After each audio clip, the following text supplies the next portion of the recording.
Azita Ghanizada, welcome to Amazing TV. How are you? I'm wonderful. Thanks for having me. Amazing. You're welcome. Thanks for joining us. So, I just wanted to start with a little bit about your background. Can you share some of your earliest memories of coming into the US and maybe how your Afghani heritage shaped your identity growing up in America? Well, it's really interesting that you asked that because right now I'm in Virginia where I grew up, and I'm having a lot of rememberings because, I've lived in California now for over 20 years. And um, yeah, we fled when the Soviets invaded, which was a long Mhm. time ago. Yeah. And I was a baby essentially. So I very much grew up with an American identity. Um, However, and then you'll hear this quite often a lot. I was a code switcher. Um, there wasn't really many. It's so different now in Northern Virginia. It's so diverse. When I was here, we still had Ku Klux Klan. I mean, I guess you don't really call them that, but white supremacy was really a very real thing. So people would throw rocks at us, which, I've told this story so many times, but it matters, and tell us to go back to our country, and teachers would stop at my name, they would struggle, and they would just say kind of really nasty, horrible things to us. And I learned quickly that I was different. um you know I was in gifted and talented programs, but kids would come up to me and ask me if I was an ESL, and I didn't understand what that meant. Mhm. And so it was really confusing to then go to airports and pick up families out of refugee camps carrying plastic bags. And I remember my grandpa was like in a suit with his plastic bag. They'd been through so much. You know what I mean? Like they'd been through like a refugee camp in Pakistan, and my dad helped my mom's family get out. And you grow up really fast. You really grow up with a sense of the importance of the world and safety, and the importance of a place where there's no war and conflict. And you really find spirituality in an early age.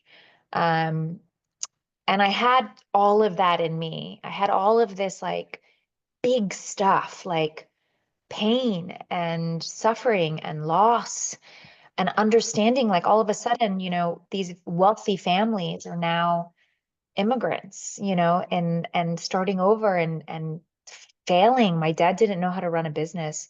And then I would go to school in my very Christian capital beltway America. Everybody had blonde bobs and wore perfect pink clothes, and I just felt dirty. I felt ugly. I felt not enough. Um, and so I really overcompensated by being smart and being fast and getting up and giving public speeches. And like I was always a walking teaching moment, trying to show people that I wasn't scary. And that wasn't really my responsibility, was it? No, No. it's not. So I think a lot of poor little immigrants have these amazing stories where, especially if, and this was a long time ago. Again, this is the 80s. And so Virginia was very different there at that time. But I was just taking a little tour through my hometown, and, my candy store was a Civil War candy store. It's a Civil War museum now. And there's little chocolatiers, and, just it's got this like old church street, and they had like horse trails and Lawyers Road because the lawyers would live there and ride their horse and buggies into DC. And so there was so much charm and so much history. And so I was picking up family members out of refugee camps and then going and memorizing the Gettysburg Address. I don't know Yeah. how two opposing identities could exist in the same person, but Mhm. it just somehow did. And this Azita, fully fleshed human adult now, was somewhere forged in that fire. Yeah. Looking back, do you think that it would have been helpful to you as a young girl to maybe move in a place that was had a more ethnic, diverse background? Well, it's so fascinating that you asked that because I was just in London for the first time. I'd done the play The Kite Runner on Broadway, and one of the actors, an Armenian actor, terrific actor, and he's like a little brother to me, Eric Sarekian. And Eric lives in London, and I went to see him. And I just remember being in like Kensington Park and like running all these places, and it was so diverse. There were so many little Muslim kids in the hijabis, and they were running around with all the little blonde girls and black girls, and they were all playing soccer together. Yeah, And I just thought, oh my gosh, if I had had this upbringing, that experience. would Yeah. I have leaned more into cultural identity? My experience was perfect because I am exactly who I should be and where I should be. But Mhm. I just felt this like sense of like, oh, how special. In Notting Hill, like all the little markets are owned by Afghans, and they were all speaking Farsi to me, Afghan Dari to me. And they were like, oh, film actress Asti, are news Mikuni, are you on the news? Because they couldn't even like understand that I was like an actress. They thought I was a news broadcaster. That was like as far as their brain would allow them to see me. And so it's a reminder too that I had to break a lot of barriers in Yeah. order to have success because we had a big Indian Bollywood community. I mean, the Indian film stars were everything to us. But culturally for us as like Muslims and from Afghanistan and being Afghans, that wasn't allowed. It was shameful. It was a detriment to be an immigrant and go into the arts. Like you're a psychopath. Like, most of my cousins built generational wealth. They're building, they bought homes, they bought their parents' homes, they're doing all these things. And I'm like, I'm just gonna, get a job and then be unemployed for 6 months out of the year. And my parents were, it was really challenging both to find that path in Hollywood, but also a reminder when I go into these environments and the men and the women, they're just like, what do you mean? You're, actress, Asti? No, no, no, no. News. Ah, she's on the news. And I'm like, okay, yeah, I'm on the news. And I just kind of leave it at that because it's, you can't really explain it. And there's been times in my life where it was dangerous to be an actress from Afghanistan for so many um, unfortunate kind of, patriarchal Taliban thinking or Taliban members. So lots of fighting to be accepted. I think that with immigrants, hard work and success kind of goes hand in hand. And it's never really any surprise, like you mentioned, that your cousins are building generational wealth or you've had to work and build and pave your own way into this industry. But do you think that you're kind of able to um, forge your like how were you able to forge your path as like an Afghani American actress, or were you able to tap into any of your ethnic, cultural, family roots to kind of build your creative path? I think that as an immigrant, there's so many of us that have seen the suffering of our communities and Mhm. kind of the demonization of our cultures that there's a ferocity to our need to make sure that we project the correct image and that we take care of the people in our lives and that we succeed. That's not for everybody. There's so much trauma too for the Afghan community. There's so much PTSD. There's so much lack of mental health awareness that, there's, also all of that to kind of undo. But I do think that being in the entertainment industry, I was just never going to be anybody but myself. I Mhm. didn't change I have a lot of cousins and no shame on it that became Mike and David and all these things because it just was easier for them to get corporate jobs. And that's a statement on society, like Mike and David aren't as threatening as like, Dawood and Muhammad, you know what I mean? So they chose, a path of least resistance where I was told when I was younger to change my name, a younger actress, and I thought about it. I was like, oh gosh, should I become Addison? Like what would my name be? And then I was like, what are you even thinking? Like, this is your superpower, Mhm. and it's the slower path. It's the slowest way towards success, but it's the most honest. It carries a lot of integrity and it's the most authentic, which is such an important quality to me. And I do think that most of the immigrants I know are so hardworking, and do have a tremendous amount of integrity. Okay, so let's talk a little bit about your career. What originally inspired you to pursue acting? Was there any particular defining moments? And how did your journey into Hollywood start? I decided to pursue acting because I learned everything about American culture on television. Like through the TV? That was it. I watched TV with my family. They loved television. We had a very hard childhood, and my mom and dad loved their television programs.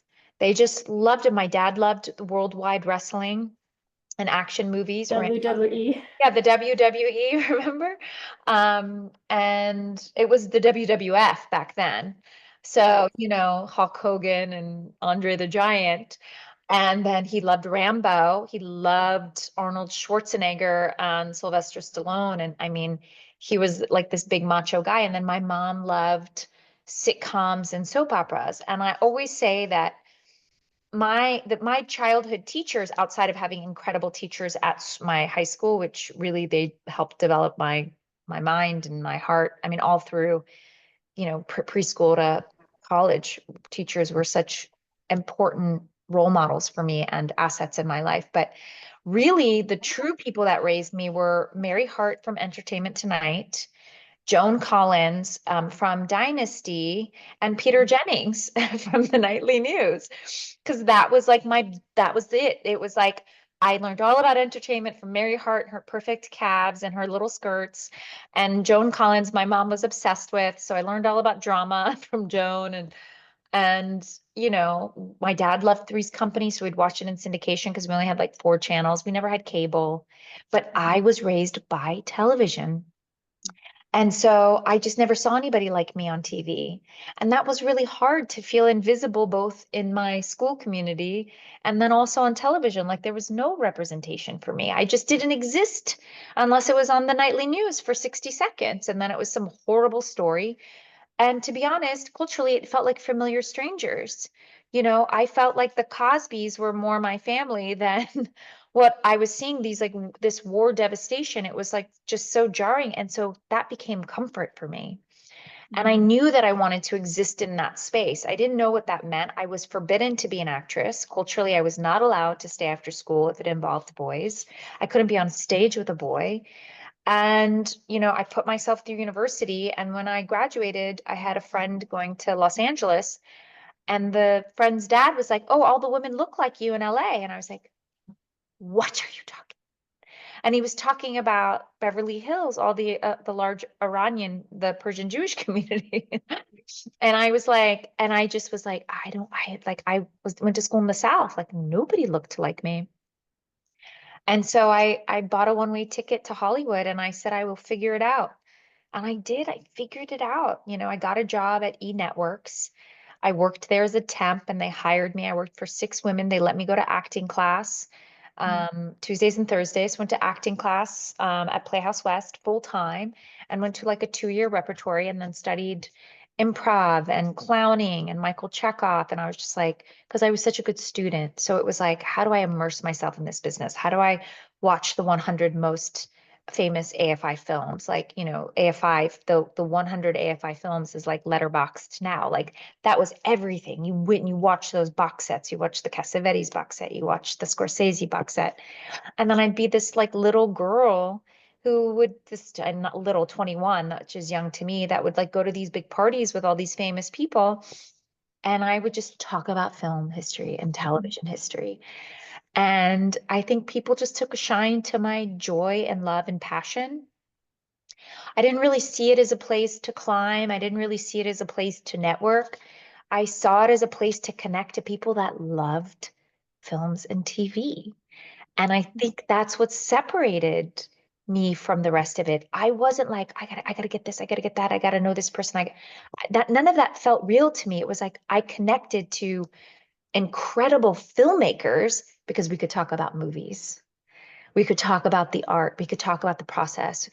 I remember being on a plane at a very young age and reading, maybe it was like a very old Vanity Fair about Michael Ovitz. And you probably don't even know who he is, but it was like all about this business. It was when the business was like this monopoly and he was this big, incredible figure. And I remember talking about that and meeting, Sherry Lansing and just being like, oh my God, she's the first female studio boss.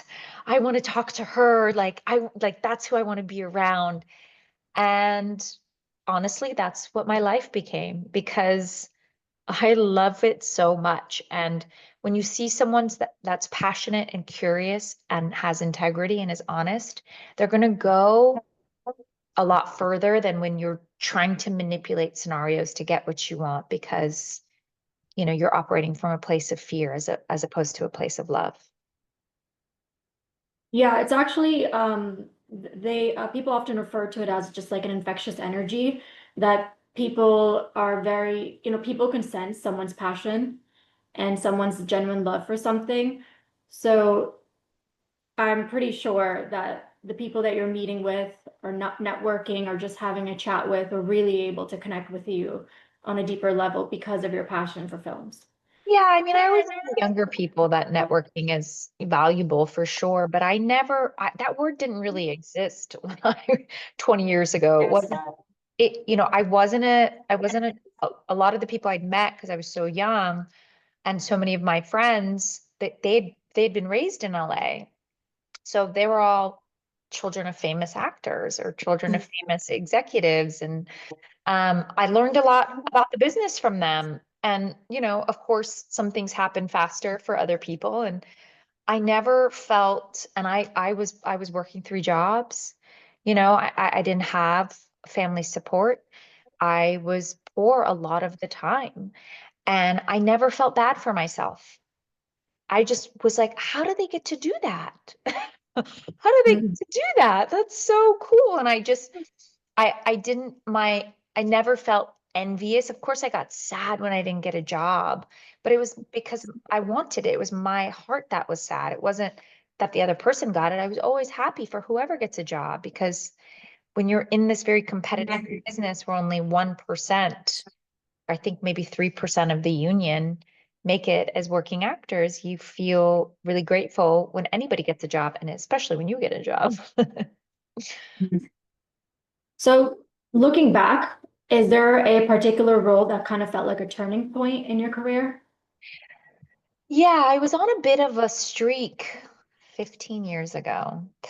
Um, I did I did a television pilot with Sam Shepard, who was this famous actor, playwright, and I played Carrie Elways, who was the Princess Bride.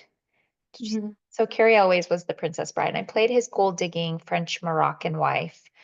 And I came off of that and I did an episode of Entourage, and everybody in the business was watching Entourage at the time. And from Entourage, I auditioned for a TV series called Alphas with a Academy Award nominee, David Strathairn, as the lead. And I got it. And that was like, because the TV pilot, my gosh, what was that called? Tough Trade did not get picked up. And so you do these television pilots. And that's always a good hint that you're on the right path because from a very early time in my career, I was testing for TV shows and for big movies. And Mhm. when that's happening and you're like being talked about and you're in the mix and casting directors are telling other people about you, you're in the right place. And so once I got Alphas, we did that for 2 years, um, 26 episodes, I think maybe. And then we got canceled. And I was on such a roll. I had jumped down and done fun, like one offers on like big TV shows, network shows. And I thought, everything was going to be great for me. And that was like 2013, 14 when we got canceled. And I start testing for all these big TV shows again. And then, I found out because I'd, been doing it now for, God, 10 years at that point. They were like, the casting directors were calling me and they were like, hey, Azita, you're not diverse. How so? What do you mean? Yeah, that was my question. So this whole time I'm code switching. People are telling me to go back to my country. I'm an immigrant and, I have to work the long way around. And Mhm. then all of a sudden, when diversity became like kind of corporate mandates, everybody that looked Middle Eastern was considered Caucasian because of the US Census. So because there was no box for all the studios and networks, we started to disappear more than we had already disappeared. And I was like, oh, okay, whatever, it's nothing. But then I just kept getting different kinds of audition requests, things that were way more stereotypical. And I had kind of prided myself on not taking jobs as the wife of a terrorist, which is nothing wrong with that. I Mm. don't, anybody can do it. In fact, if I got a great job that, had that storyline involved in there, I wouldn't be like, no way. I would consider it. I would weigh the pros and cons and what it meant for me. But I hadn't at the time because it was the only thing really offered for me. So I really wanted to change that narrative. I wanted to be on Entourage. I didn't want to be on necessarily something like 24, and so when I asked why I wasn't diverse, and I tested for 4 TV shows, and then they were like, "You are not going to get a job in the same way you used to because you're white. You're considered Caucasian." And I was like, well, actually, Afghanistan is Asia. So you're all wrong. I'm not Middle Eastern. I'm Asian, first of all. I'm from Central Mm. Asia. But because Mm. geopolitically everybody connects Afghanistan to the Middle East, because it was a way to geopolitically make it, we're invading the Middle East, which they weren't, they were going into Central Asia. Um, so they're like, oh, okay, great. We'll check the Asian box, but you don't have anybody lobbying for you. You guys don't have an NAACP. You don't have a GLAD. And because we're a smaller, newer group that very disparate, very separated, everybody's kind of tokenized. There's just one. Um, there wasn't anybody really fighting for us. And so I took a little bit of a step back. I got the TV pilot and then I did a really great film, but while I was doing it, I was trying to figure out how to change the system. Mm. How do I Is this what started your advocacy work? That's exactly right. But I didn't know it would become an advocacy group. I just started to research and study, and I'm very legally minded. I grew up in DC. We brought our family out of refugee camps, and clearly hearing that as a little kid, legal conversations with lawyers and immigration agents and stuff like that. So my childhood is somehow feeding me to understand how to process these kinds of um, roadblocks. And so I organized a group of actors and I launched a coalition called MENA Arts Advocacy Coalition to, build some sort of status for the Middle Eastern North African community. And it was the terminology was based off of what a group of academics and social justice workers were doing for the US Census. And so now MENA is a category in the US Census, but Afghanistan is now actually properly Asian. So we're not even in the MENA category. And I built this whole thing. We're actually Asian, but I still try. To me, we could have gone into the Asian box, just Afghanistan and Iran, like the West Asian countries. Um, Mm.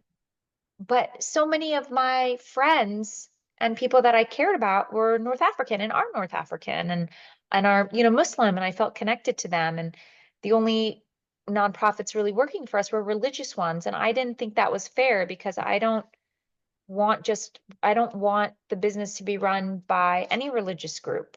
Mm. I want people to have the freedom to just be themselves and not have to identify religiously to be accepted. So I lobbied our union, the Screen Actors Guild, for 2 years, and I found a way to change the SAG-AFTRA TV theatrical contract in 2017 to add MENA as its category. This is, what is 8 years before it happened in the U.S. Census. And, I feel really proud that I was able to do that. And it was a tremendous amount of labor and it definitely impacted my acting career at the time. But I think long term, it just opened so many roads and just created a conversation that had been missing within our industry. So let's talk a little bit more about Mina. What's been the impact like on Hollywood? I don't think the impact has been great. I mean, listen, the impact comes from people like me getting a job on Suits LA, named Roslyn Noori. The impact comes from Rami being on Poor Things. It comes from Rami Malek winning an Oscar for Bohemian Rhapsody. Hmm. It comes from Mindy Kaling creating Kaling International and creating shows like Never Have I Ever, which are coming of age stories about an Indian American girl that are funny and quirky and not just, the traditional, oh, my mom wants me to marry and I don't want to marry, like, it comes from creators and creatives and people making an impact in the industry existing as they are. But we provided research, launch programs, a space for community to connect. And now there's so many organizations similar, even just like consulting companies similar, that are putting together wonderful events so that we're not so disparate. And it's not just one of us. There's now 75 of us in a room. The Writers Guild has a Middle Eastern writer, WGA group. SAG-AFTRA now has a MENA National Committee. Netflix has a SWANA ERG group. Like it goes on and on. We helped build SWANA MENA group inside the academy so that all SWANA and MENA members from across the globe would have a place to talk about their issues with the academy, the Oscars, and participate in these conversations. So it wasn't that I just added this thing in there. We ended up helping, really have this like spider web effect where all of the business wanted to know about it. We had to educate people. We've thrown, global educational workshops. We've consulted on major projects. We're very strict and firm about what we believe in. We're not passive with our thoughts and ideas because it's been too long that whoever's been consulting for us has been passive. And look, people ultimately are going to make the decisions they make, but you can have a really strong point of view and you can fight them on it. I think the impact is the first seeds. We're planting the seeds of these trees that are flourishing. I mean, it's been 8 years now since that success. And I never wanted to run a nonprofit or to do this coalition. I was just an actress who, out of necessity, had to fight for status and then had to educate people. People don't know the difference between Parsi and Indian and Afghan. And, they don't know the difference between Egyptian and Iran. Like, they're like, oh, you're an Arab woman. And I'm like, well, I probably do have quite a bit of North African in me, but I'm an Asian woman, a Central Asian woman. So it's been a lot of that. It's still an uphill battle. We're still only 1% on broadcast television. We're a little bit more in cable because of things like Mo Amer and Rami Youssef show, the Rami show that's been canceled now. So, we're a smaller population, we're a smaller group in the industry, and we have a long way to go. But, we're all doing our part to try to make it better for the next generation. It sounds like you had to unknowingly participate in a lot of educational and advocacy work, and you're starting to see a little bit of fruits of that labor. But I'm going to ask you a hypothetical question. I Sure. mean, if you had it your way, what changes would you like to see in the industry when it comes to representation for actors of Middle Eastern, North African, Central Asian descent? Yeah, I mean, look, what I want is what I've done. I want more people to be in Suits LA. Sarah Shahi's a great example of that. She's in Paradise on Hulu. She's doing really well. She's always been able to kind of navigate that landscape. I want to see Rami in Poor Things with Emma Stone and Mark Ruffalo. I want to see actors just existing as themselves, not always culturally attached to something. I would love to see coming of age stories, but our community has to write them. And a lot of Mm, that comes from familial pressure not to be in the arts, but also their own need to build generational wealth by not choosing such a disparate, challenging, and hard road to travel. mm, So, I want us to be read for all of the parts. They're never going to cast me ultimately as a lead in something because they really want someone that can connect to larger audiences. So they're going to want a white or potentially black, American face. But even for the African American community, it's still lacking. And the Asian American community is doing really well because they've coalesced. They've built groups like CAPE and Gold House, and there's a lot of money that they're throwing at it. Our like Swana community doesn't really throw money at these things because they don't really believe in the arts. They don't believe that this is a necessary part towards changing and enlightening people as to who we really are, as opposed to what people see on TV or on the news. We're actually one of the highest educated, highest grossing immigrant subgroups in the United States. But they don't always see that. So definitely, I think the path forward is to just have people hire us for everything, all the roles, which is happening slowly. There's a wonderful Middle Eastern actor on The Hunting Party. I was on Suits LA. My friend Pej Vahadat is, he's on Tracker right now. And we've got a lot of people doing things. We've got 3 beautiful Iranian American girls nominated for Tonys for the play English. It's moving all in the right direction, but not fast enough. Yeah, completely understand and agree. Let's talk a little bit about the future. Is there any particular story or perspective or stories that you're passionate about, maybe bringing to the screen or that you would love to see? Yeah, I mean, listen, I really love the idea of compelling, competent women and that aren't always necessarily likable. I think that like people have an issue with women that are strong and smart or cunning. Um, I don't know what that is. I don't know why people's brains can't accept a woman on screen who can be dangerous. I would like to see some of that be accepted and me be allowed to be more in that as opposed to being palatable for kind of a general idea. I've always asked to do critical work. I've been lucky enough to work with incredible actors that are, Academy Award winning actors, and I've learned so much from them. And I just want to keep getting the opportunity to play with them. I did a film years ago with a wonderful male actor who'd had been nominated for several Academy Awards, terrific actor. And he was here for the Independent Spirit Awards and he just looked at me. He's like, "Why aren't you in every movie I ever made?" And I go, "How many Afghan women have you worked with?" Mm. And I just leave that question up to everybody. How many Afghan women have you seen on screen in a mainstream way? Mhm. Maybe just a handful, 3, 2, 3, 4. I think there's a lot up and coming.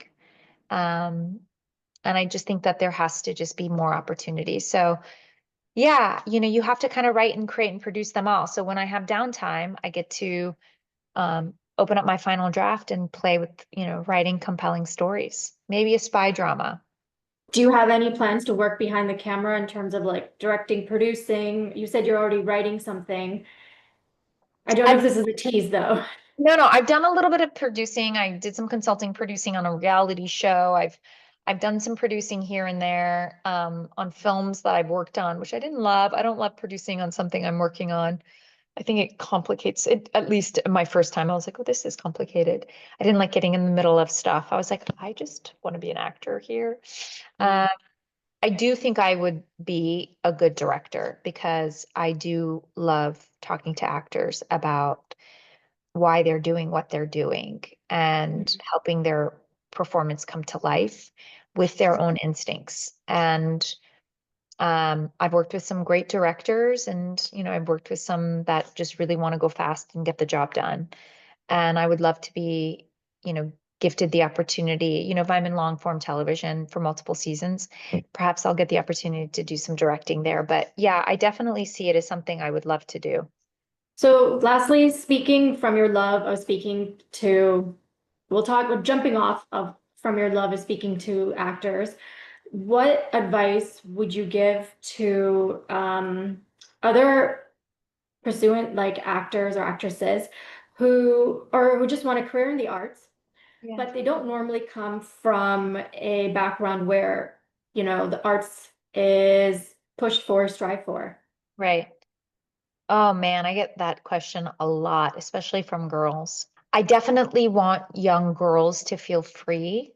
I want women to feel free, free to make their own decisions and free to give and love in the way that they want to and create their own career paths, whatever that looks for, whether or not it's something that's celebrated in their community or not. Um, I think if you you always have to follow whatever your passion is.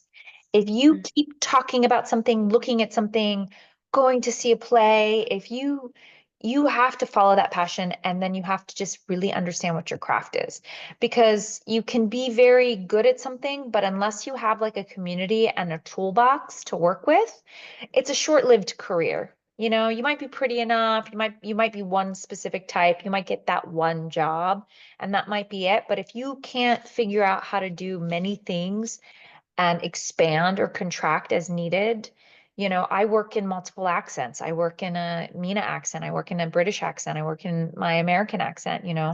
You have to keep building your toolbox in order to be needed and to be seen.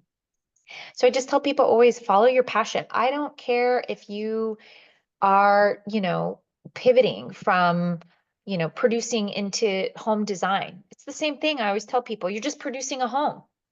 You know what I mean? Or if somebody's like, "Oh, I'm in real estate, but I want to produce," it's the same thing. You're like building capital, and you're, it's just like if you know how to do these things, you can go really far and pivot and not be scared of them. It's just about like expanding and accepting and really just calling all of the stuff that you want in, and having progressive action towards those goals.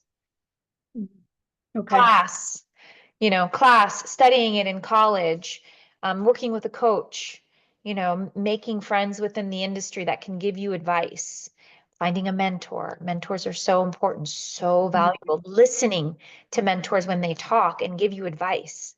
Like people like want to listen, hear things, and then they're like, "Oh, I'm still going to do it my way." Or, like just to heed the advice, listen to those things, watch the talks. Watch the variety actors on actors, read those books, watch those films, sign up for your letterbox, like know what those things are if you're really pursuing a career in the arts. What's the best school close to you? Take a play, be in a play, take a risk, learn how to audition. It's not easy. I didn't have a roadmap. We used to get auditions faxed to us. Mhm. It's so much easier for the younger generation now. You guys have TikTok and you have YouTube, and you can post all your stuff. Like I had to wait for faxed signs and then I'd go in the room and perform for people. And so I think the path forward is just make your stuff and make people see it. Even if it's 15 people at first, just keep doing it. And you'll find out quickly if you love it enough to keep pushing for it. Great. That's wonderful advice. Thank you. Thank you. Thank you so much for joining, and I hope you enjoyed the chat.